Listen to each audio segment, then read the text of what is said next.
homies, welcome back to DIY with Fiona. So I love me some boho room decor, and a few weeks ago I did a boho IKEA hack and I had so much fun doing it, turning these plain IKEA pieces into these beautiful boho pieces. So this week we are doing boho DIYs as well, but we're not turning IKEA pieces into boho pieces. We're just taking budget-friendly items and supplies and making beautiful boho decor. So my friend sent me a request to do a boho wall hanging, so I decided to make it for this video. If you guys see anything online or see anything in stores that you think are beautiful and would like me to recreate and do a DIY on, send me a request, slide into my DMs or leave a comment below, and I can try to recreate it for one of my future videos. As always, if you guys enjoyed this video, please give it a thumbs up. Leave a comment below if you want to see anything in the future, and yeah, please subscribe as well. Alright, here are the DIYs. This project was requested by one of my good friends. She sent me a picture of a wall hanging she liked, and I decided to make a video to show how to DIY it. You'll need an 18-inch diameter brass ring and 20 pieces of 3mm thick macrame cord cut to 9-foot long lengths.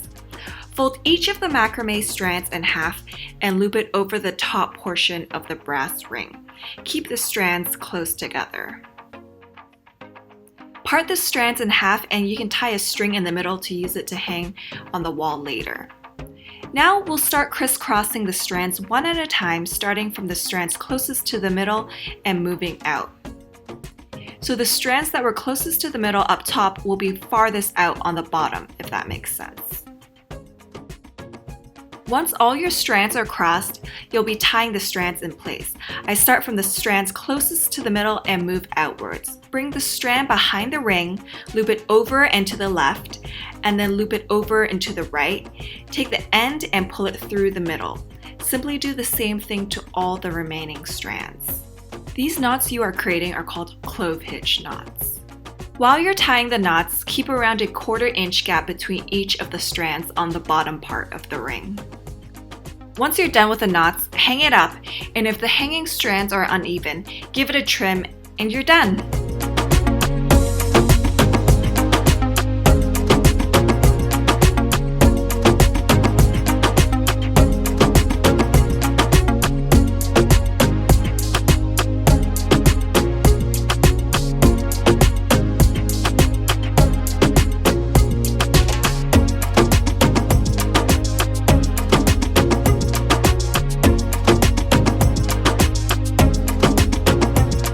For project number 2, you'll need an 8-inch and 12-inch hoop, raffia, and a 12-inch mirror. Don't mind me being a straight-up weirdo. You'll be cutting a bunch of 6-inch long raffia pieces. I mean a lot. Grab 3 pieces at a time, fold them in half, and loop it around the larger hoop. Repeat these steps around the entire hoop.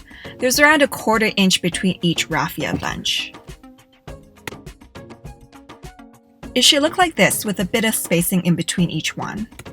We need to center the smaller hoop in the middle of the larger hoop, so I got raffia pieces and tied them on to create 4 quarters. Make sure there's the same amount of raffia bunches in each of the quarters so it's even.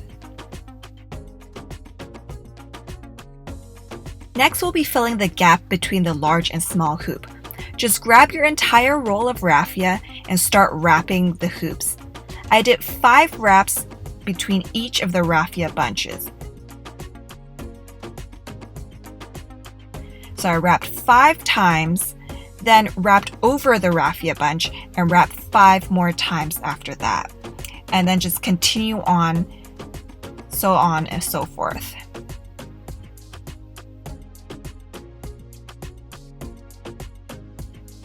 I used the raffia we tied on to create the quarters to act as my markers, so I wrapped it a 1/4 at a time. Once you have your first quarter wrapped, I went and tightened the wrappings. So I just went one by one and pulled each strand to get it tighter. It's kind of like tightening up shoelaces. Start at the end and pull one by one until it's tight.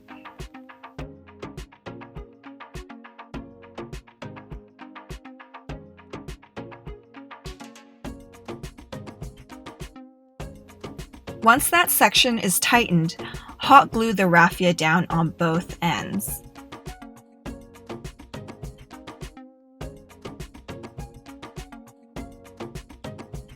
And then cut off the end of the raffia. Repeat these wrappings on the 3 other sections. Continue to do it 1/4 at a time until the entirety of the hoops are wrapped up and tightened.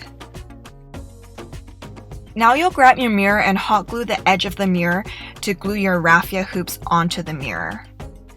Since hot glue dries quickly, just put glue on a bit of it, and once that part is glued down, just go along the edge and keep gluing down the rest of the hoop. I want to say, if I did this project over again, I would try to find a mirror the same size as the smaller hoop, so there wouldn't be mirror showing behind the wrapped section, if that makes sense.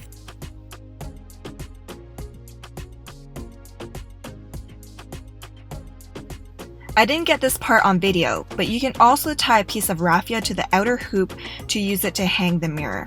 And that's it, a beautiful raffia wall mirror.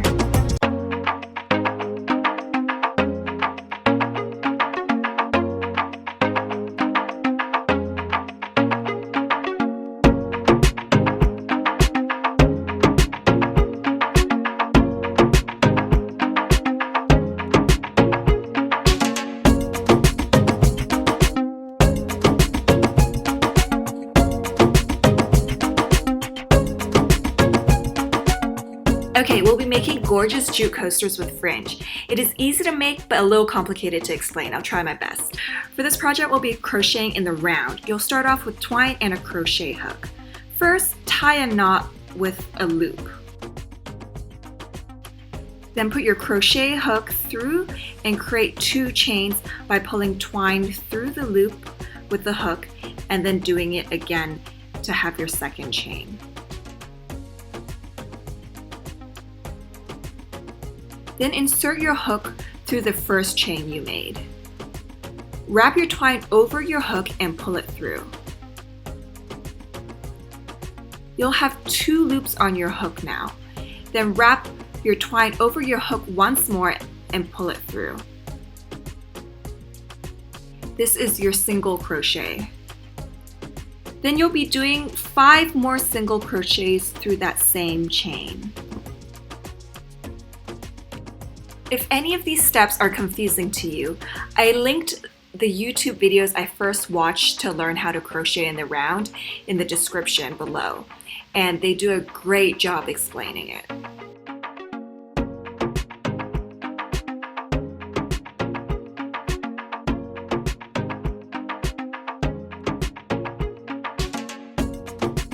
Once you've completed that step, grab your safety pin and use it as a marker so you know when you've created your first circle. It'll act as an ending point for that round. So in the first round, we created 6 single stitches. So this round, you'll crochet 2 single stitches into each chain, which means for this round, you'll create 12 single stitches in total. You'll know you've finished this round after you've created 12 single stitches and you've reached your safety pin, which you used as your marker before. So the pattern for crocheting a circle is you'll want to add 6 additional stitches to each round you create.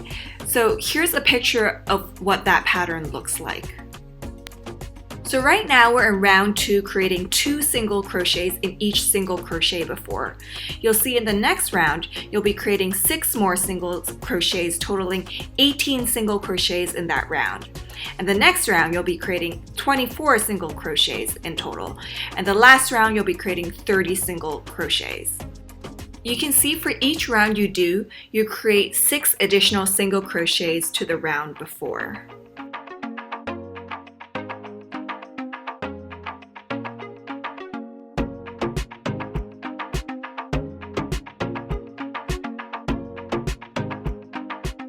After each round, move your safety pin onto your last crochet so it'll continue to act as a marker for each round.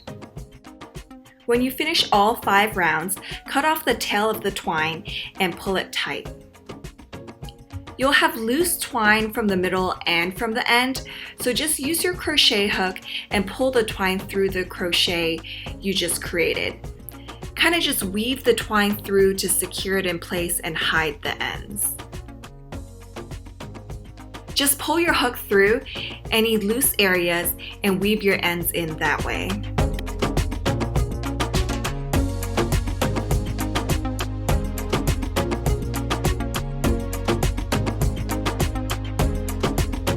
Once both the loose ends are woven through your crochet piece, trim any excess twine off.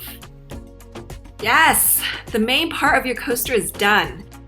Time for the fringe. Cut 4-inch pieces of macrame cord. You'll need 30 pieces. Hook it through each of the outer stitches and pull it through.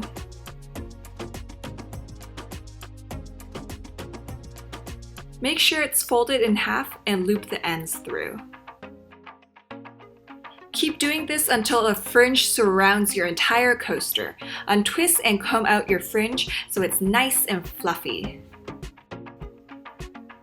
Give your fringe a trim so the ends are even. Make as many coasters as you need for your home. They're so pretty displayed on your tabletop.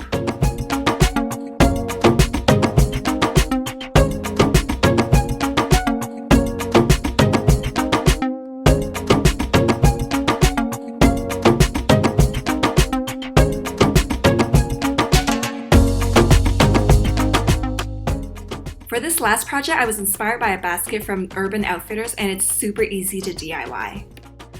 This was just a basket I had at home, which I got from Target ages ago. It's bigger than the flattest basket from IKEA, which I did a boho makeover on my boho IKEA hacks a few weeks ago. You'll also need yarn and a yarn needle for this project. So for this project, we'll need to make 10 pom-poms. To make the pom-poms, you need to create a V shape with your fingers and start wrapping the yarn around your fingers. I wrapped it 70 times so we can get a big fluffy pom-pom.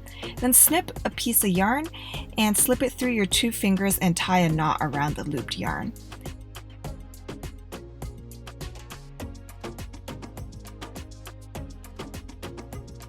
After the first knot, you can slip the yarn off your fingers and secure it with a second knot.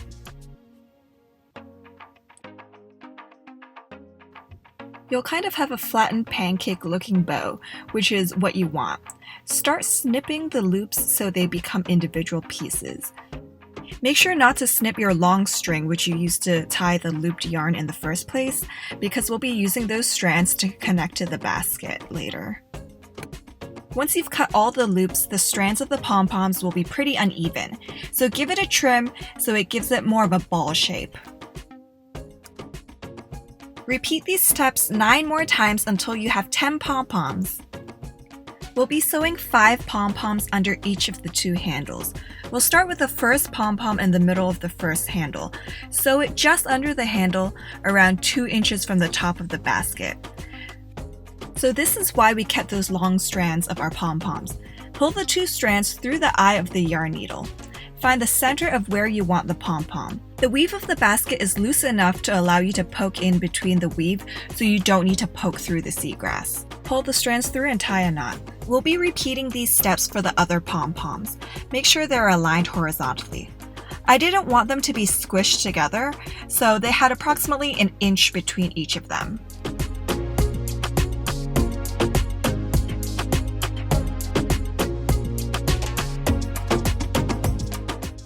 Once one side is complete, do the same thing to the other side and you're done. Super easy.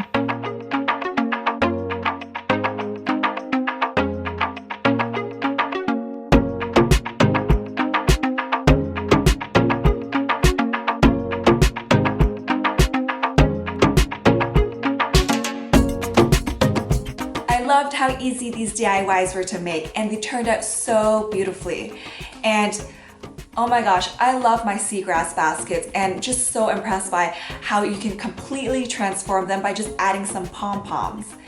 And those coasters, I use those all the time now, and I love it so much. So thank you for sticking through this video, and if you guys enjoyed it, please give it a thumbs up and subscribe, and I'll see you guys next time. Bye.